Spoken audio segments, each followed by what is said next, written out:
Hello Gio Fanatics!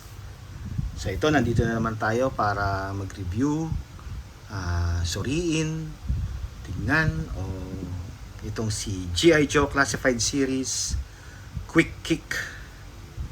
Yan, si Quick Kick. So una sa lahat, tignan muna natin yung plastic packaging niya. Ayan, ito muna.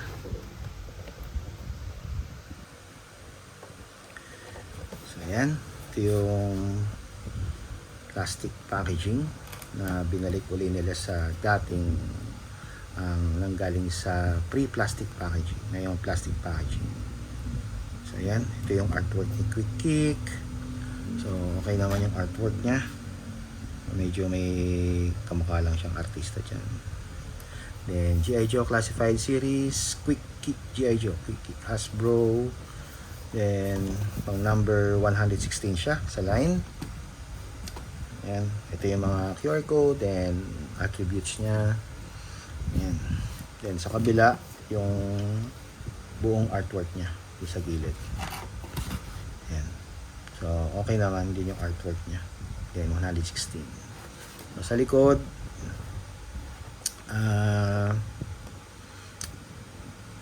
yun. Alam na natin kung sino yun. Si Storm Shadow. Dahil may rival din sila ni Storm Shadow. Yan. Sa cartoons nga, so mas maraming rival si Storm Shadow kay Spirit, kay Quick Kick, pero kay Snake Eyes parang wala masyado o wala. Parang hindi ko sila nakitang nag-away dun. So yun.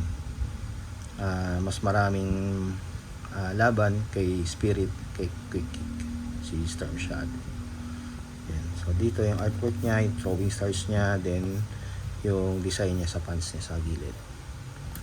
Yan. So okay naman din yung artwork niya rito. Then punta na tayo sa mga gamit ni Quick Kick. So, nasa lahat, tingnan natin yung bag niya. Yan. Yung bag niya, overall pula. Yan, siguro binagay na lang din dun sa bandolier niya kasi pula rin. So yun ang nakita ko. Then yan, may mga bulsa dyan. Yan, may bulsa. Yan, ako hindi rin kasi ako fan ng mga bag. So kung maaaring walang bag, mas okay din sa akin kahit walang bag. Kasi sa mga display, hindi ko rin naman nilalagay yung mga bag. So makikita natin na kailangan talaga ng mga bag sa G.I. Joe. Sa tingin ko si Dial Tone, kailangan talaga may kasama siyang bag kasi yun yung dun siya makikilala na dun sa parang may ano siya, may extension siya dun sa ulo niya. Yan, sino pa ba? Si Mainframe, yan, kailangan din niya ng bag kasi na communication. Yung mga gamit niya doon sa bag niya. Pero yung iba, kahit walang bag, yan, okay lang din. So ito yung bag niya. Dami kong sinabi sa bag, no? Yan, ito yung bag. Then sunod yung dalawa niyang sword niya, okay naman yung coloration. Then brown yung handle. Then dito sa dulo meron siyang hindi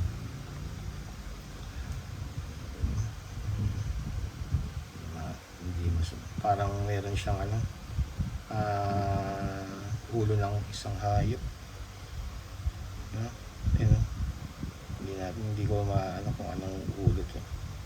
Sa ulo ng hayop yan. Siya ng hayop. Parang hindi naman, parang ahas ba? Or parang ahas. Then sa kabila, ganun din. So, yan. Dalawa yan. Tapos yung tsako niya, dalawa din. So, yan. Maganda naman yung pagkakagawa din. Then brown din yung handle. Tapos yun din, ganun din. meron din siyang ulo ng hayop sa dulo, pati sa kabila. So, ganda rin naman. Ayan. Then yung throwing stars niya, ayan. Halimbawa, ayan, inagis niya na. So ito. So ako sa tingin ko mas okay siguro kung medyo hinabaan lang nila. Mas mahaba lang ng konti. Yun lang naman yun sa akin. Kasi parang masyadong maikli. Ayan. Pero okay naman. Then yung mga alternate fist niya or kamay niya. So, ito yung closed fist. So, sana sa mga G.I. Joe, susunod na mga G.I. Joe yun, may mga alternate hands para mas maganda. Hindi yung yung trigger finger lang. So mas maganda siguro kung may alternate hands. Yan, katulad nito, close fist. Kasi mas more on karate si Quick Kick. So may mga alternate hands siya. Then meron siyang dalawang chopping hands. So ito marami na rin pwedeng pwedeng saludo. Yan, pwedeng yun nga, maraming gamit itong itong parang chopping hands niya. So magkabila rin. So yan. Then yung alternate head niya. Yan. Kung sa isang head niya, parang wala naman nagkaiba yun. So lang, yung bibig lang. Yan. Pero okay naman dahil binigyan ng isang alternate head si Quick Kick. Tapos meron siyang bandana rito. Then may pula. Kasi yun nga, si Quick Kick kakalang galing siya sa Japan. Tapos yung buhok medyo parang lumipad ng buhok dito compared dun sa isa. So yan. So siyempre hindi makikilala si Quick Kick sa Fudgies. Yan. Maalala niyo yung kantang Fudgies. Yan. Yung episode na kasama na si Bazooka at saka si Alpine. So yan, dapat lumabas na rin si Alpine. So hinihintay ko na rin si Alpine. So yan yung Fudgies chocolate bar niya. Yan. Mas maganda siguro kung makakuha pa ng isang ganito. Yan. So punta na tayo kay Quick Kick.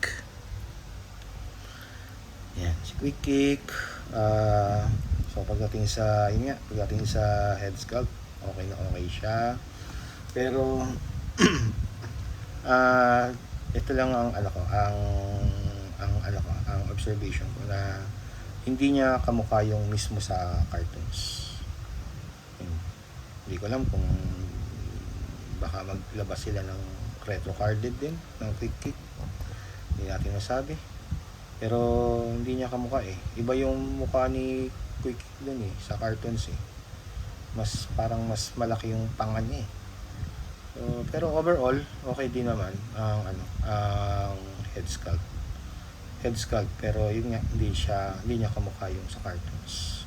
Then may bandolier siya dito, yan yung mga throwing stars niya. Ayan. So ito yung G.I. Joe na halos nakaubad. So ito lang, may pantalon, black na pantalon, tapos yung belt niya nakadikit na sa kanya. So hindi na nagagalaw. Tapos ito yung may design sa pants niya. Ayan. So hindi ko rin alam kung anong klaseng design niya. Ayan. So, comment down below kung sino yung nakakaalam. Ayan. Tapos yun, naka-barefoot siya. So first time ata to sa G.I. Joe na naka-barefoot, yung nakapaa. Ayan. Yan kasi si Quick Kick, yun nga, bilib din ako dito sa character niya. So, kahit nasa malamig siya, nakaubad siya. So hindi siya giniginaw. So yan. So malakas din ang katawan nito ni Quick Kick. So Ayan, si quick kick. So, check natin yung articulation. So, pagdating sa articulation, tingin sa taas, sa baba, okay naman. Tingin sa taas, so, okay din naman. Kasi siyempre, meron siyang ano rito buhok. So, yun, tumatama lang dito ng konti. Pero, nakakatingin naman siya sa taas. Ayan. Tapos, T-pose niya. Okay naman, T-pose niya. Then meron siyang bicep swivel, then double elbow joint, so pinless na rin, double elbow joint, pinless. Then dating sa butterfly joint, okay din naman, so meron, malawak din. Yan. Tapos yung abs crunch nya, yun, okay naman abs crunch nya. Kabila, and then tapos may siyang ikot dito, okay naman. So, ayan. Maganda yung articulation ni quick kick kasi wala siyang mga damit, wala siyang vest. So, galaw na galaw talaga yung katawan niya. So, meron din siyang drop down legs. Ayan. Tante yan sa kay quick kick kasi sumisipa siya. Tapos yung bandang pose niya, okay naman. Okay na okay. Then dito sa ano niya, sa knee joint niya, double knee joint, pinless na rin siya. Then dito sa paa niya, dun sa ankle rocker niya, so okay na okay din. So maganda yung articulation pagdating kay quick kick. Dahil siguro yun nga, number one, walang sagabal kasi yung pantalon niya maiksi. So medyo bitin. So hindi tumatama kung may mga shin guard na katulad ng ibang G.I. Joe, tumatama yung mga pantalon o shin guard. Yan. So pagdating sa articulation, wala akong masabi dito kay quick kick kasi maganda yung articulation niya. Yan. Maganda yung articulation niya, quick kick. Quick kick.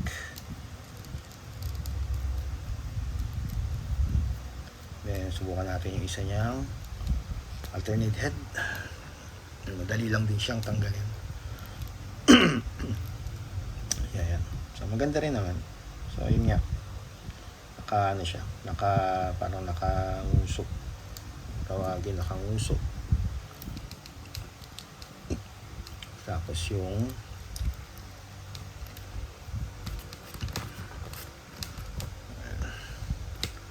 ito mga head, kamay, tingnan natin. Dali lang din naman siyang tanggalin. Madali rin siyang ilagay. Yan. So, maganda. Kasi yun nga, may mga alternate, alternate sa kamay. So, maraming option. Kung halimbawa, nagtutoy photography, maraming option. Yan. Marami siyang stance. Marami siyang pwedeng gawin. Kasi yun nga, marami siyang alternate hands. Tapos palitan natin din yung niya. Yung ito.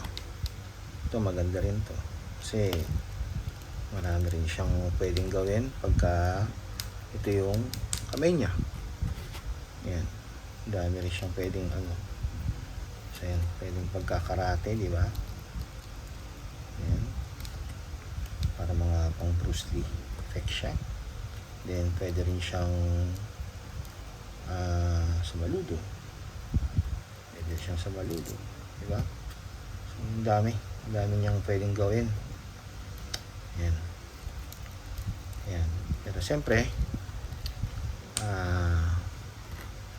doon tayo sa sa mas nakilala siya. Yan. Yung